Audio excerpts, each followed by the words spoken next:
Hi, Stuart Bruce here, and I am the Spare Time Property Investor. In these podcasts, I'm going to share tips, tricks and lessons that I've learned and will hopefully help you, especially if you're still working the 9 to 5. Hi, and welcome to another episode of the Spare Time Property Investor podcast. So if you're watching the video, you will see that I'm joined by Lara, my wife, today, and we're talking all about electrical safety. It's not the most exciting sounding thing, but it's definitely something you need to get right. Yeah, so I think we like to be as knowledgeable as possible when we're both viewing properties, looking for investments, having the knowledge so that we can spot issues and obviously get a good idea of what we're going to need to put right. But also you need to know what to look out for so that when you have got your properties rented out, and of course with the legislation that came in last year, you'll have your 5-yearly electrical installation condition report. Always a mouthful. The EICR, so, isn't it? Yeah, that's what people know it as. Yeah. So you'll have that for all of your rented properties, which is great. But obviously it only confirms everything's good at the point where it's done.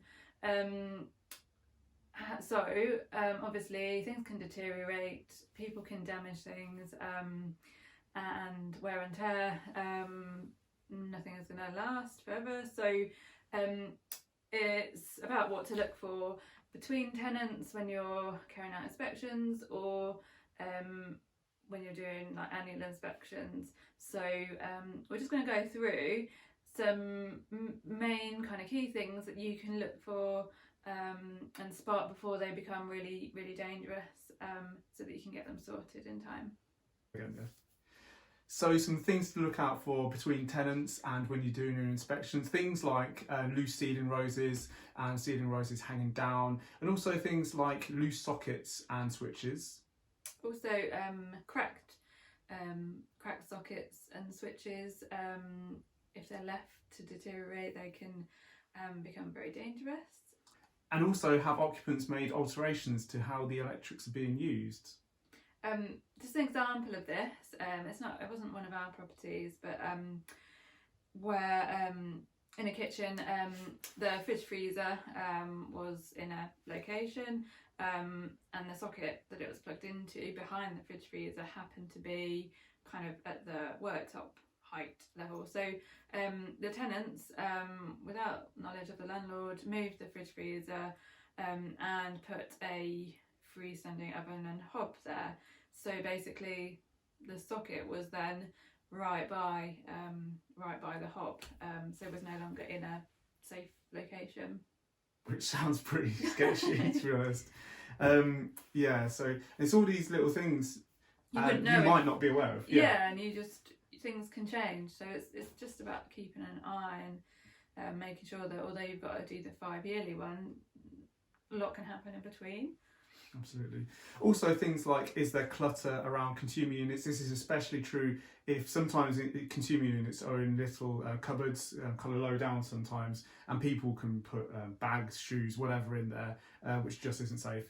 Also, any signs of damage, hole gaps, burn marks, or anything like that to consumer units. And also the RCDs can get worn out and need replacing from time to time. Some of these things we've mentioned would actually be a C2 hazard on an electrical condition report. So because they're potentially dangerous if left, they can become a C1 hazard. So basically, if you may have seen C1, C2, C3 written on electrical condition reports, C1 is essentially there is a danger present right now and it needs immediate remedial action. C2, there's a potential danger and it needs urgent remedial action, basically, to make sure it doesn't become a C1. And a C3s are more advisory and don't necessarily need resolving. So in essence, all of these things that we're discussing cracked sockets, things not looking right on the consumer unit, for instance. They all need looking at. They all need to be dealt with by an electrician, and the electrician will know whether or not something needs to be replaced or whether it's okay and it's safe. And also, once you've had them come out and say yes or no, at least you've had another pair of eyes on it from a professional who does this day in and day out. Yeah, and you've got peace of mind. So we're just going to mention some other things that are more, I'd say, to look out for when you're viewing properties for a potential investment or purchase, because you more than likely are not going to have anything to go by at all. You wouldn't have your EICR. So these are things to kind of give you a bit of a guide as to how much work you're going to have to do in terms of electrics.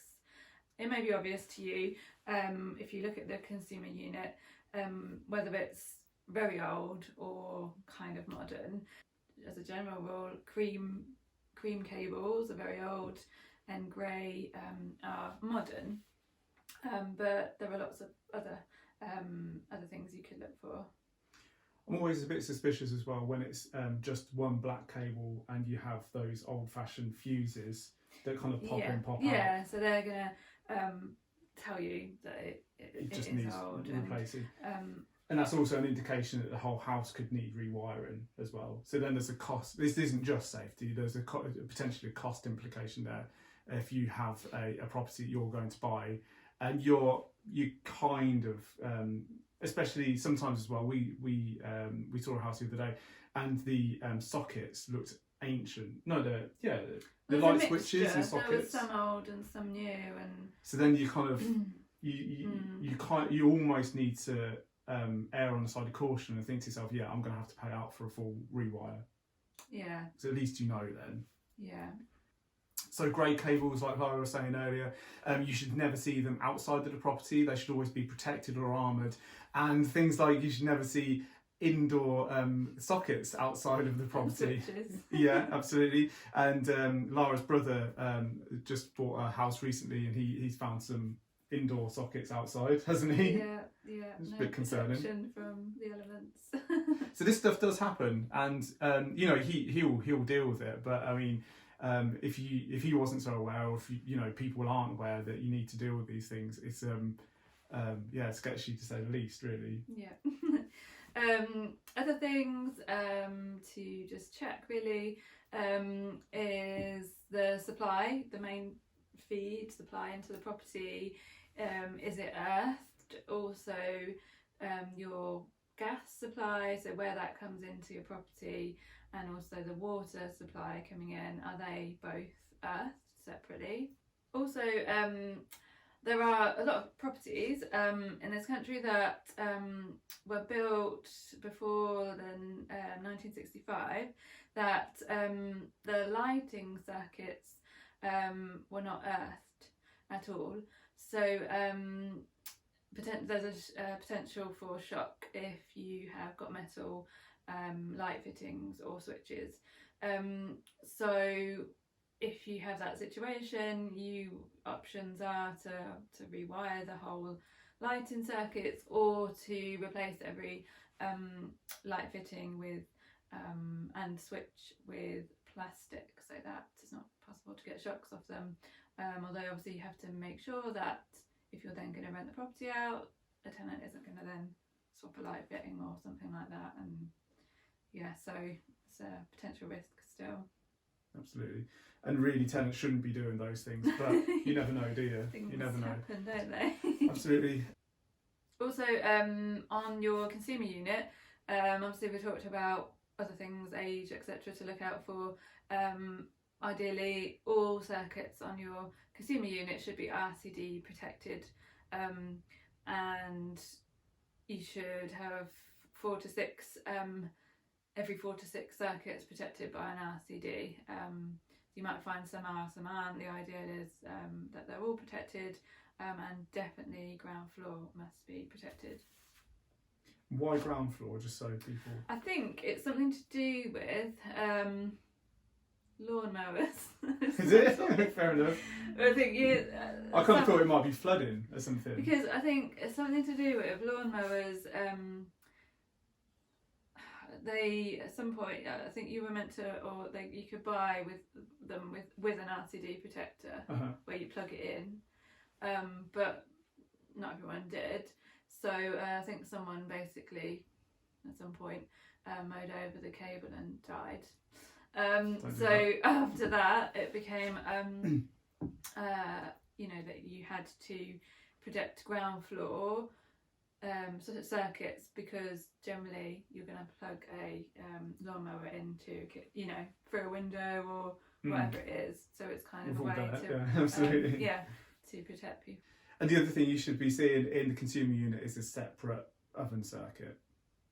Yeah, you can get away with very low wattage ones, but it's going to be better just to have a separate circuit, because you don't know if someone's going to swap an oven. Get into baking or whatever. Okay, so that was quite quick, I hope. I know it's quite a dull subject. Coco's gone off to sleep. So yeah, but it's I think it's helpful. I think we used to look around properties and really, like going back years, it's a massive purchase, and you feel like you're so vulnerable and it's a risk. So the more you know, the more you can actually look for and feel confident about, the better. So yeah, I think it's really helpful to know. And obviously electrics is just one part of it, one thing you can look for, but it's something that with no knowledge you just feel like absolutely very vulnerable. Absolutely. Well, yes, we hope you enjoyed the episode. Hope you got some value from it. If you got some value from it, please share it, please like it, and hopefully we can help other people spot these things in future properties that they're looking for and in the properties they own. So thanks again for joining us this week, and best of luck, and we'll see you again next time. Bye. Thank you so much for listening to my podcast, and I really hope you enjoyed it. If you have, please leave me a 5-star review to help other people find it, and don't forget to hit that subscribe button.